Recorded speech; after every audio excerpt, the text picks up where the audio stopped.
बाप्पांच्या नैवेद्याच्या मोदकांचे वेगवेगळे प्रकार श्री गणेश चतुर्थीच्या दरम्यान बनविले जातात।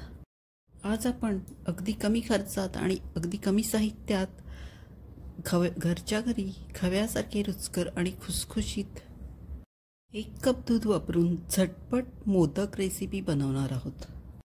चला तर वळूयात कृतीकडे। नमस्कार, मी वर्षा, विएम्स किचनमध्ये तुमचं स्वागत आहे।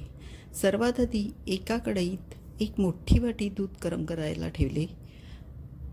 दूध थोडे गरम झाल्यानंतर त्याच वाटीने अर्धा वाटी साखर घातली।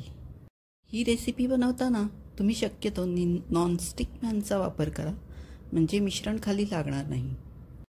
आता हे दूध साखरेचं मिश्रण 5 मिनिटांसाठी आपल्याला छान उकळून घ्यायचं आहे। आपल्याला ह्याचा पाक करायचा नाही, दूध थोडे आटवून घ्यायचे आहे।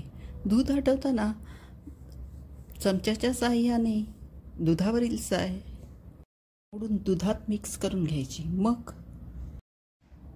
मग गॅस बंद करून यात आपल्याला त्याच वाटीने 1 वाटी मिल्क पावडर थोडी थोडी करून दुधात मिक्स करायची आहे। आता यात 1 चमचा वेलची पावडर आणि 1 चमचा तूप घातले। गॅस मंद आचेवर चालू करून सतत ढवळत हे मिश्रण छान शिजवून आटवून घ्यायचे आहे। हे आटायला काही वेळ लागत नाही, 4 ते 5 मिनिटांच्या आतच घट्टसर गोळा तयार व्हायला लागतो। आता गॅस मंद आचेवरच ठेवायचा, नाहीतर मिश्रणाचा रंग बदलेल। हे बघा, मिश्रण कढई सोडायला लागलंय। आता हे आपल्याला झटपट प्लेटमध्ये काढून घ्यायचे आहे। पूर्ण थंड झाल्यावरती मोदक करायला घ्यायचे।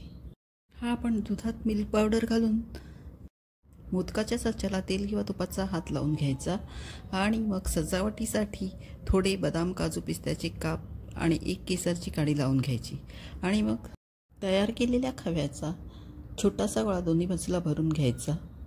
साचा बंद करून खालच्या बाजूनेही थोडासा खवा भरून घ्यायचा आणि मग प्रेस करून झाल्यावर उघडून आतून मोदक काढून घ्यायचे। हे बघा किती छान मोदक तयार झाले आहेत। अगदी बाजारच्या मोदकांसारखेच कमी खर्चात तोंडात टाकताच विरघळणारे झटपट मोदक घरच्या घरी बनवून तयार आहेत। त्या प्रकारे सगळे मोदक तयार करून घेतले।